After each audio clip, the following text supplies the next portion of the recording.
Le passage qu'on a lu pendant la lecture, en psaume 23, on va le reprendre. On peut le relire parce qu'il n'y a pas beaucoup de... C'est pas un long passage.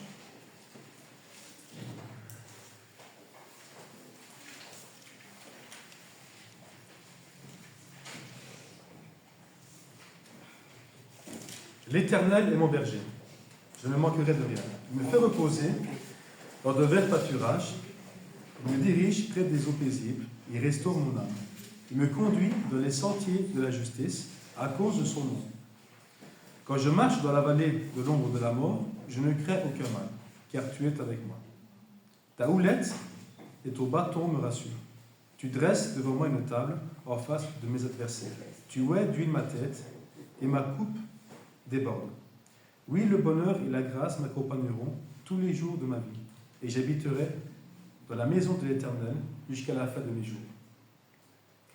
Quand on lit, moi en tout cas c'est le ressenti que moi j'ai personnellement, quand on lit ce passage-là, ce chapitre, on a vraiment l'impression d'être un peu comme un papa et son fils, ou un parent avec son fils qui est là toujours à côté de lui, qui est là pour l'aider, l'accompagner, le relever, le protéger. En tout cas, le ressenti que j'ai quand je lis ce passage-là, est vraiment un passage réconfortant. Je pense pour tout enfant par rapport à ses parents. En tout cas, je pense que c'est qu'un parent essaiera en tout cas de faire pour ses enfants. Je pense. Un parent, en tout cas, ferait ça pour ses enfants. À une échelle humaine, je pense que de tout ce qui est possible de faire, je pense que un fils serait heureux de savoir que son père est là au besoin, peu importe les épreuves, peu importe les choses. Et je voudrais même dire, que peut-il encore craindre une personne de savoir qu'il y a quelqu'un derrière lui qui est là, prêt à le secourir, prêt à le relever, prêt à l'aider à la moindre occasion. Le sentiment que la personne peut avoir, sachant qu'il y a quelqu'un derrière qui est là, et qui l'écoute, qui l'aide. Peu importe les épreuves. Quand j'ai appris à nager aux enfants, il y a quelques années maintenant, vous imaginez l'enfant qui va dans l'eau, dans les profondeurs en tout cas, parce que bon, quand l'eau arrive aux genoux, personne n'a peur, mais quand on arrive dans les profondeurs, l'enfant est agrippé à vous, limite on ne peut même pas le décoller tellement qu'il a peur en fait, et c'est normal. Il découvre quelque chose de nouveau. Il n'a pas confiance en lui parce qu'il n'a jamais été plus loin de tout seul. Mais l'enfant, ça ne veut pas dire que... Moi, je savais que l'enfant aurait peut-être pas facile d'apprendre à nager, mais l'enfant savait, par contre, qu'il ne sera jamais seul et qu'il pourra avoir confiance. C'est ce qui donne aussi la confiance d'aller un peu plus loin, sachant que son père est là, et il sait qu'il peut y aller, parce que son père est derrière, et quoi qu'il arrive, il lui tient encore la main, et quoi qu'il arrive, son père est là derrière. C'est un peu cet aspect-là que je retrouve un petit peu. Si je pouvais un peu imager, donner un exemple qui était le mien, au psaume 23, c'était vraiment cet exemple-là que je donnerais. Et c'est pour ça que il n'est pas facile toujours d'avoir confiance dans l'être humain, mais heureusement que Dieu, lui, n'est pas un homme, comme il est écrit dans la parole, un homme pour mentir, pour se détourner de sa propre parole, mais au contraire, Dieu est fidèle à tout ce qu'il dit, à tout ce qu'il fait. Nous savons, nous avons quelqu'un de fidèle à nos côtés tous les jours, qui ne serait pas en confiance totale, qui en tout cas, ça ne veut pas dire qu'on ne peut pas douter, je ne dis pas ça, mais le fait d'avoir confiance en quelqu'un, ça peut ça aussi avoir la foi. Parce que le fait de ne pas avoir confiance, c'est douter de quelque chose ou de quelqu'un. Douter, ce n'est pas avoir foi en quelque chose ou en quelqu'un. L'un est l'opposé de l'autre, en quelque sorte. S'il y a quelqu'un qui avait foi, qui avait confiance en Dieu, parmi tous les exemples qu'on peut encore beaucoup citer, il y avait celui d'Abraham, bien sûr. Abraham on reconnaît parce qu'il a tellement eu confiance en Dieu qu'il n'a pas eu peur à un moment donné de sacrifier même son fils Isaac. On connaît l'histoire d'Abraham, où Dieu demanda de sacrifier son fils. Et quelqu'un pourrait dire, tiens, pourquoi est-ce que Dieu demande de sacrifier son fils? Alors, à quoi ça peut mener, ces choses-là? Mais en fait, c'était pour prouver peut-être la foi qu'Abraham pouvait avoir en son Dieu. Un autre exemple, c'était aussi bien sûr Jésus. Jésus, si lui a eu, par tous les épreuves qu'il est passé, lui qui savait, en Matthieu, on avait noté ici, en Matthieu 17, verset 22, là Jésus enseigne et dit aux apôtres, voici, le Fils de l'homme doit être livré aux mains des hommes, et il sera arrêté, il sera battu, il sera même crucifié, et il va mourir. Mais Dieu le ressuscitera. Donc le Fils de Dieu, Jésus savait par quoi il devait passer. Comment ne pas passer par des épreuves si on n'a pas confiance en Dieu, en quelque sorte. Le fait d'avoir Jésus ici, doit avoir une extrême confiance en Dieu, sachant tout ce qu'il allait lui arriver, et malgré toutes ces choses, c'est ce qui lui a en même temps permis d'en arriver à ça. Matthieu chapitre 17, verset 22.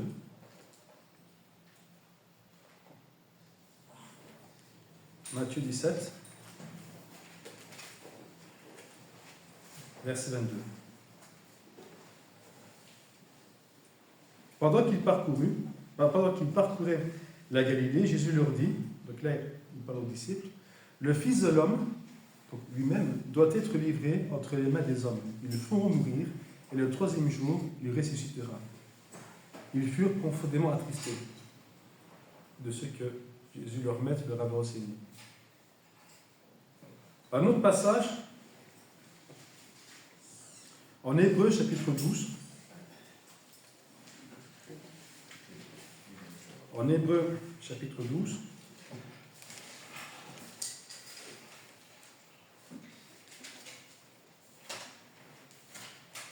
les 3 premiers versets.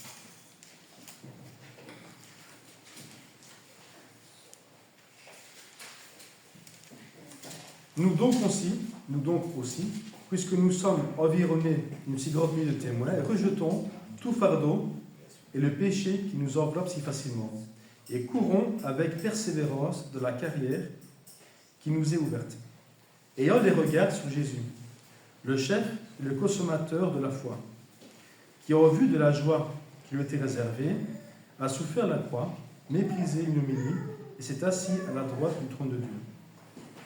Considérez en effet celui qui a supporté contre sa personne une telle opposition de la part des pécheurs, afin que vous ne vous lassiez point l'âme découragée. En quelque sorte, Jésus a fait ça, au verset 3. Considérez en effet celui qui a porté contre sa propre personne une telle opposition, c'était le Seigneur, contre l'opposition de la part des pécheurs, ce qui a porté lui nos fautes, afin que vous ne vous lassiez point l'âme, afin que nous ne puissions pas nous décourager en quelque sorte. Un peu plus loin, on va même lire de 4 à 11. Là, il parle de Jésus. De 4 à 11, il parle d'autre chose pour nous. Vous n'avez pas encore résisté jusqu'au sang en luttant contre le péché. Et vous avez oublié l'exhortation qui vous est adressée comme à des fils. Mon fils, ne méprise pas le châtiment du Seigneur et ne perds pas de courage lorsqu'il te reprend. Car le Seigneur châtie celui qui aime, et il frappe avec la verge tous ceux qui reconnaissent pour ses fils. Supporter le châtiment, c'est comme des fils que Dieu vous traite. Car quel est le fils qu'un père ne châtie pas? Mais si vous êtes exempts de châtiment, auquel tous ont part, vous êtes donc des enfants illégitimes, et non des fils. D'ailleurs, puisque nos pères, selon la chair, nous ont châtiés, et que nous les avons respectés, ne devons-nous pas, à bien plus forte raison, nous soumettre au Père des esprits pour avoir la vie? Nos pères nous châtiaient pour peu de jours, comme ils le trouvaient bon, mais Dieu nous châtie pour notre bien, afin que nous participions à sa sainteté.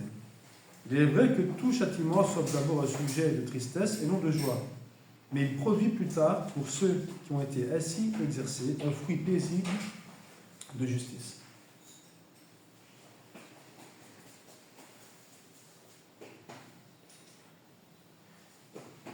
Ici au verset 2, ayant les regards sur Jésus, le chef et le consommateur de la foi, qui, en vue de la joie qui lui était réservée, a souffert la croix. En vue de la joie qui lui était réservée, il a souffert tout ce qu'il a supporté, même jusqu'à la mort de la croix. Parce qu'il avait en vue la joie qu'il y avait après. Une façon de dire aussi aujourd'hui, vous qui passez aussi par des épreuves tous les jours, il est difficile de voir encore la joie après. Celui qui considère qu'il y a une joie après, il a peut-être plus facile à supporter l'épreuve, parce qu'il sait qu'à un moment donné, ça prendra fin quelque part, et ça apporte quelque chose de meilleur. Comme quelqu'un qui doit faire un effort difficile, parce qu'après, il aura son salaire, peut-être, par exemple. Ou celui qui doit travailler encore pendant 20 ans pour avoir fait sa pension. C'est une façon de voir les choses. Parce que celui qui considère que dans l'épreuve, il n'y a rien à faire, ou alors ça continue tout simplement encore d'épreuve en épreuve sans limite, on pourrait se dire, mais pourquoi persévérer finalement? Quel est le but de persévérer si à chaque fois, ça ne fait que reporter d'une épreuve à l'autre? Je peux ça l'amener en fait. Ici, il dit, verset 2, en vue, donc Jésus, on parle de Jésus ici, en vue de la joie qui lui était réservée, a souffert la croix, méprisé, humilié, et s'est assis à la droite du trône de Dieu. Parce qu'il savait ce qui attendait après.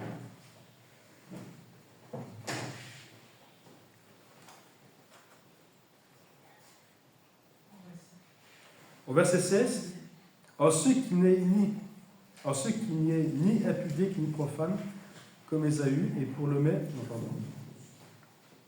Au verset. Nos pères, verset 10, nous châtiaient pour peu de jours, comme ils le trouvaient bon. Mais Dieu vous châtie pour notre bien, afin que nous participions à sa sainteté. Il est vrai que tout châtiment sort d'abord un sujet de tristesse et non de joie. Là, c'est pour nous. Là. Et non de joie. Mais il produit plus tard, par la persévérance, et pour la récompense, bien sûr, pour ceux qui ont été ainsi exercés un fruit paisible de justice. C'est notre récompense pour nous. Au verset 2, c'était Jésus, en vue de la joie qui était réservée. Là, au verset 11, c'est notre joie. Nous savons que la joie nous attend plus tard. C'est ce qui est aussi une façon d'aborder aussi l'épreuve et de savoir que toute épreuve n'est pas insurmontable, car on sait qu'autre part il est écrit qu'il n'y a pas une épreuve qui puisse être au-delà de vos forces, et même que Dieu permettrait même, un moyen même de vous en sortir, pour celui qui met sa foi en lui. Mais ça veut dire aussi qu'il n'y a pas seulement que des épreuves. À la fin, il y a aussi une joie qui vous attend. C'est en tout cas l'exemple ici, en tout cas, de Jésus en Hébreux chapitre 12, verset 2. En ayant les regards sur Jésus, en vue de la joie qui lui était réservée. C'est pourquoi il a su passer par toutes les épreuves qu'il a faites. Parce qu'il savait pourquoi il le faisait. Bien sûr. En 1 Thessaloniciens chapitre 5, il y a un passage, verset 16, qui dit « Soyez toujours joyeux ». C'est un verset que j'aime beaucoup. Soyez toujours joyeux. Comment est-ce qu'on peut encore être toujours joyeux quand on sait que tous les jours autour de nous, les gens meurent, tout simplement. Les gens tombent malades, il y en a qui perdent le travail, il y en a qui simplement passent des mauvais moments parce qu'ils ont des épreuves, tout simplement. Comment peut-on encore être joyeux? Tout simplement pour les mêmes raisons qu'on a vu jusqu'à maintenant. Parce qu'en vue de la joie qui nous attend plus tard, nous savons que toutes ces choses sont passagères. Celui qui n'a pas d'espérance et qui sait que pour lui, à la fin, c'est la fin de tout, parce qu'il n'y a plus rien, il n'y a pas de joie, de retrouvailles avec le Seigneur, celui qui n'a aucune espérance, comme beaucoup le pensent, honnêtement, c'est un cas pour moi à plaindre. Je le plains personnellement parce que pour lui, il va de malheur à malheur jusqu'au moment où la vie s'arrêtera pour lui, et pour lui, il n'y aura rien d'autre en fait. Comment peut-on encore supporter toutes des souffrances, tous des malheurs, pour à la fin qu'il n'y ait rien? Je pense que celui qui va endurer des choses, il sait pourquoi il le fait, parce qu'il sait bien qu'il y a quelque chose derrière, il y a un intérêt. Je pense que c'est triste de ne pas avoir d'espérance. Je pense que c'est vraiment très triste et rabaissant pour la personne. En Jacques chapitre 4, il dit, vous êtes une vapeur. une vapeur qui paraît pour un temps et qui ensuite disparaît. Oui, parce que comme tout est passager, toutes les épreuves, tout ce que nous connaissons, la terre, tout ça a un temps, tout ça a une fin, tout ce qui a un début a une fin. Mais vu que nous sommes aussi sur cette terre, et que toutes ces choses vont passer, nous allons aussi passer. Vous êtes quelqu'un qui paraît pour quelques temps, quelques jours, quelques années sur une terre, et après il n'y a plus rien en fait. Donc pendant ce temps-là, combattez en quelque sorte le bon combat, c'est ce que ça veut dire. Ne vous tardez pas à essayer, ne freinez pas l'élan dans lequel vous étiez dans le Seigneur à combattre des choses inutiles. Parce que la vapeur, elle paraît et puis elle disparaît. C'est notre vie sur Terre. Des fois, on s'imagine qu'on est ici éternel, pas éternel, mais que 80 années, c'est encore beaucoup à faire. Moi, quand je pense que j'ai encore, peut-être pas, 25 ans de travail, j'ai l'impression que je ne m'en sortirai pas. Dans le sens où, encore tout ça à faire. J'ai quasi fait ce que je dois encore faire. Et quand on regarde ce qui a déjà été fait, ça paraît très vite. Mais quand on sait qu'on doit encore refaire tout ça, ça paraît très long. Alors que c'est quasi une menace de temps, en fait. C'est juste l'impression qui passe, mais bon. En psaume 145,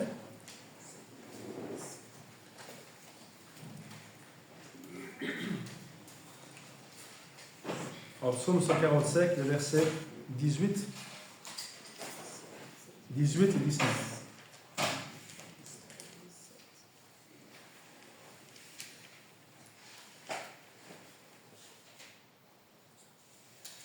L'Éternel est près de tous ceux qui l'évoquent, avec sincérité. Il accomplit les désirs de ceux qui le craignent. Il entend le cri et les sauve. L'Éternel garde tous ceux qui l'aiment et détruit tous les méchants. Verset 18, je l'aime bien. J'ai beaucoup ce passage-là. L'Éternel est près de ceux qui l'évoquent, avec sincérité. Donc on peut tous invoquer le Seigneur, mais est-ce que nous l'évoquons avec sincérité? Est-ce que nous prétendons tous? Est-ce que nous pouvons tous dire, et j'espère en tout cas, que nous sommes sincères dans notre démarche envers le Seigneur? Est-ce que ce n'est pas juste le fait de dire je suis chrétien pour l'étiquette, j'aurai ma part plus tard, mais quand il s'agit de montrer qui je suis, ou dans le moment même, si je dois assumer qui je suis, est-ce que voilà, c'est là que je pourrais porter la faute? Mais je suis quand même chrétienne. Peut-être certaines personnes pensent qu'on peut vraiment vivre dans un état où on se dit chrétien, c'est juste assez pour être sauvé. Après, le reste, assumer autre chose, ou les œuvres, autre chose, c'est pas si important que ça. Quand quelqu'un veut suivre le Seigneur, il ne le suit pas parce que c'est une bonne personne et que ce qu'il dit, ça paraît logique. C'est parce que ce qu'il dit, c'est la vérité. En Marc 16, que dit comme ça que celui qui croira et qui se fera baptiser sera sauvé. Le fait de croire ne veut pas simplement dire que ce qu'il dit, ça paraît logique. Je crois sincèrement que ce qu'il dit est salutaire. J'ai besoin de sa parole. Des fois, on dit, je crois que c'est comme ça que ça va se passer.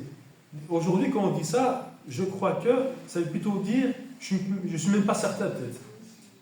C'est même perdu le sens du vrai mot. Je crois. Ainsi, ça veut dire, j'ai la certitude que ce sera comme ça. Il accomplit les désirs de ceux qui le craignent.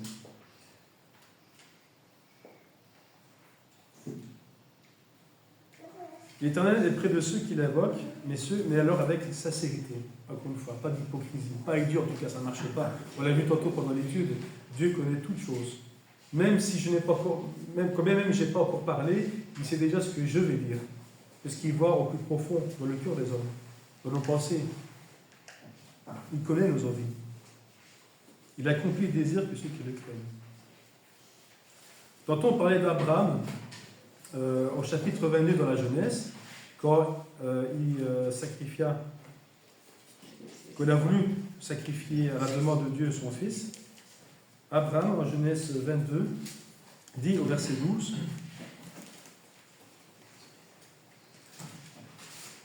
donc un peu au-dessus, on voit Abraham qui répond à la demande de Dieu, et Dieu demanda donc de sacrifier son fils Isaac. Et là, ils arrivent à la montagne. Et au verset 12,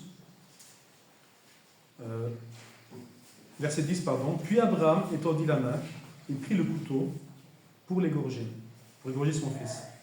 Alors l'ange de l'Éternel l'appela des cieux et dit, Abraham, Abraham. Il ne répondit, me voici.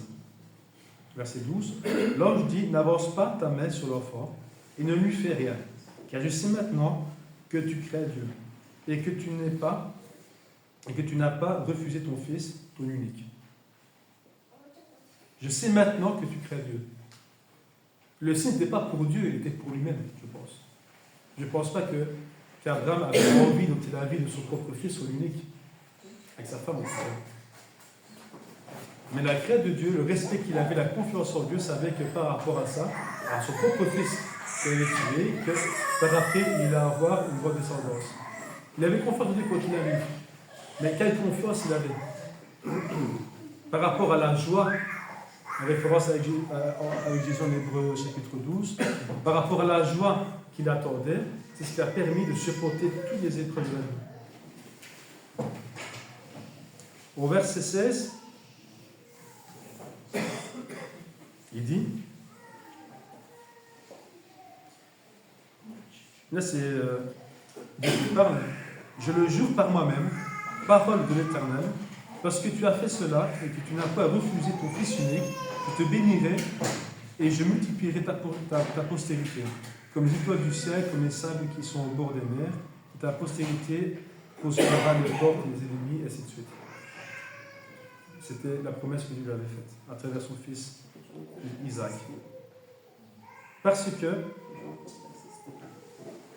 tu as craint Dieu. Comme l'a déjà dit plusieurs fois, encore une crainte respective. Tout ça parce qu'il avait confiance en Dieu, tout simplement. En perspective de ce peut-être qu'il pouvait avoir à travers son fils, il savait d'une façon ou d'une autre que son fils peut-être devait lui revenir. Selon la promesse que Dieu avait déjà faite à son fils bien avant. Mais aujourd'hui, c'est juste un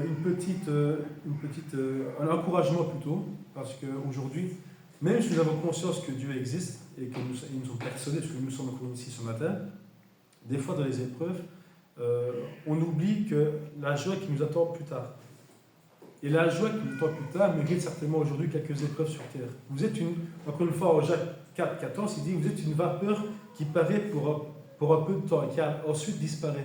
On ne sait pas combien de temps. Je ne dis pas que nos œuvres vont mériter ce qui nous attend plus tard. Mais si nous sommes cohérents avec la parole de Dieu, ce que la parole est là pour nous sauver, c'est aussi ce que nous devons aussi agir en conséquence. Dieu ne nous demande pas de faire ça, tu seras sauvé. Mais celui qui croit, comme on est écrit, celui qui croit, il n'a pas besoin de... S'il est persuadé, il va agir de lui-même. On ne va pas lui dire, écoute, ce serait bien qu'on fasse ça et ça. Non. S'il croit personnellement, il va agir de lui-même parce qu'il sait, est-ce que c'est ça que Dieu demande? Il y a une cohérence par rapport à la parole de Dieu. Je ne peux pas me dire chrétien si je n'applique pas moi-même la volonté de Dieu. On voudrait tous faire notre propre volonté, parce que c'est plus facile, forcément. Mais on n'aura pas la même joie. En tout cas, Dieu nous accorde une joie plus tard. On a droit à cette joie à travers son Fils, Jésus-Christ. Quand on reprend Hébreux chapitre 12, comme ça.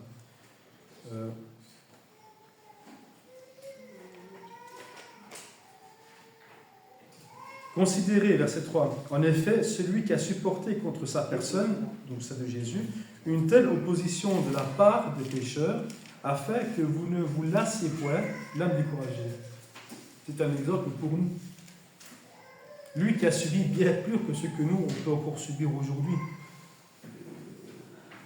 C'est un exemple pour nous de ne pas baisser les bras tout simplement quand l'épreuve est là, de se dire j'ai confiance en Dieu. Confiance en Dieu, c'est pour ça que j'ai voulu prendre ce passage-là. Il y a beaucoup de passages qui parlent de confiance en Dieu, mais Psaume 23 est un texte que j'aime beaucoup.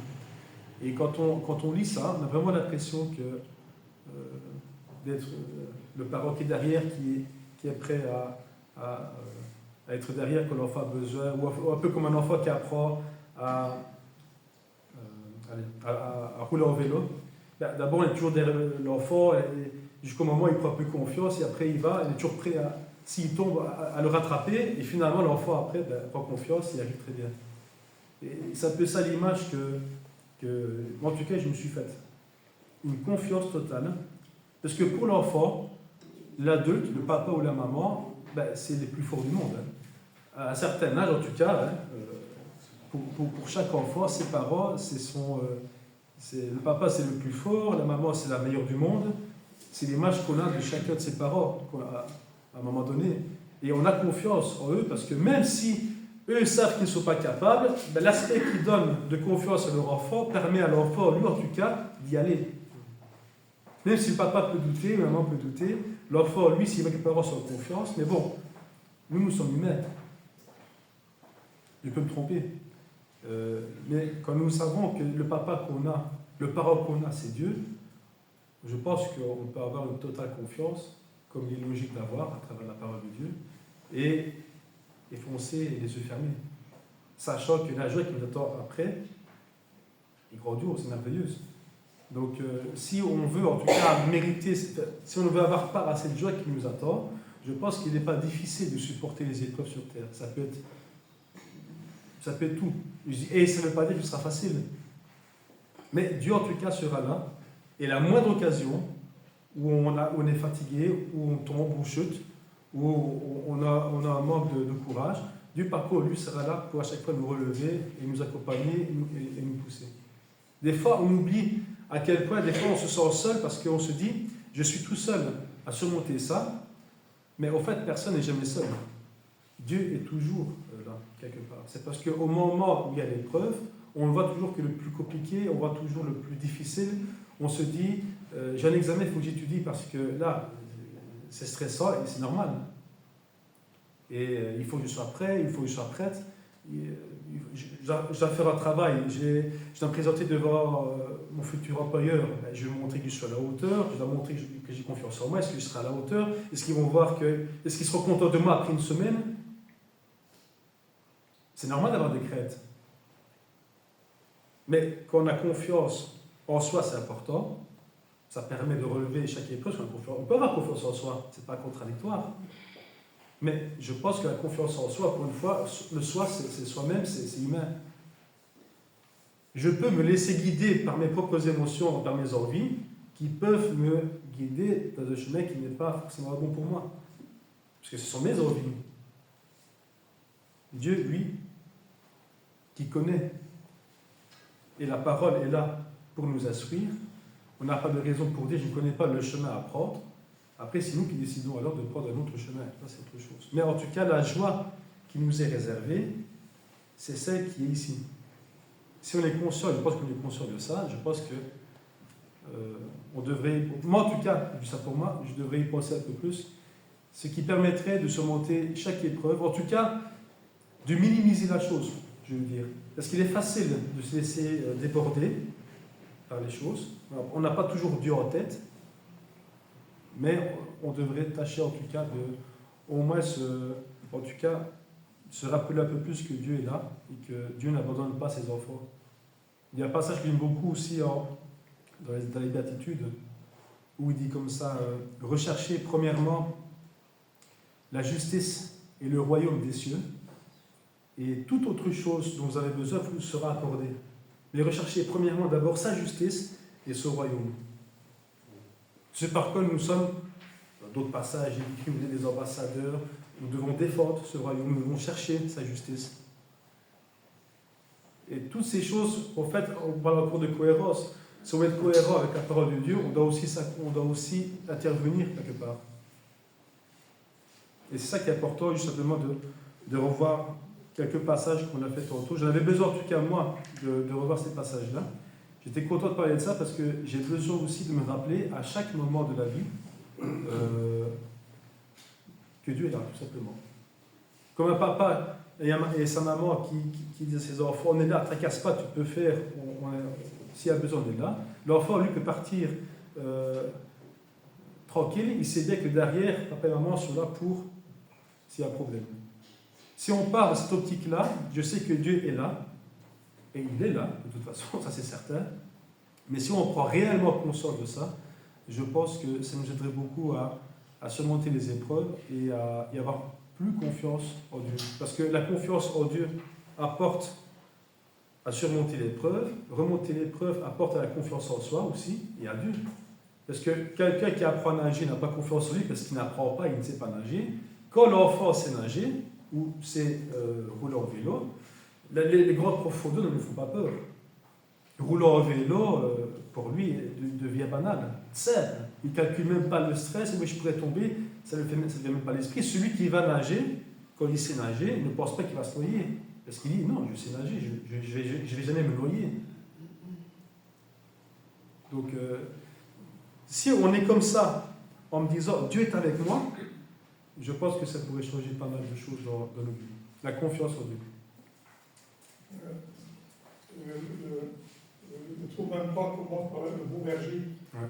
Et j'ai 3-4 versets en Matthieu 6, versets 31 et 34, qui dit: Ne vous inquiétez point, ne dites pas que mangeons-nous, que boirons-nous, de quoi serons-nous vêtus, car toutes ces choses, ce sont les païens qui les recherchent. Votre Père céleste sait que vous en avez besoin. Cherchez premièrement le royaume et la justice de Dieu, et toutes ces choses vous seront données par-dessus. Ne vous inquiétez point par du lendemain, car le lendemain aura soin de lui-même, à chaque jour suffit sa peine. Et on confiance en Dieu, il sait de quoi nous avons besoin. Il est le bon berger et notre Père. Amen. Est-ce que je peux dire une chose? Oui. Ce passage-là du psaume 123, c'est un passage que je connais par cœur. Pourquoi? Il m'arrive souvent, très souvent, le soir avant de m'endormir, je me repasse ce passage-là. Psaume 23? Le psaume 23, voilà. Je me le repasse. Je pense qu'il aussi aimait bien ce passage-là. Je crois, oui. C'est un passage qui est assez réconfortant et assez apaisant et voilà.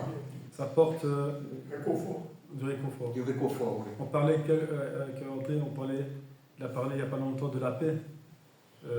Celle que Dieu donne forcément, pas celle que quelqu'un d'autre peut apporter, qui porte des failles. Mais quand quelqu'un a la paix, et en tout cas c'est quelque chose qui m'apporte, qui m'apaise beaucoup.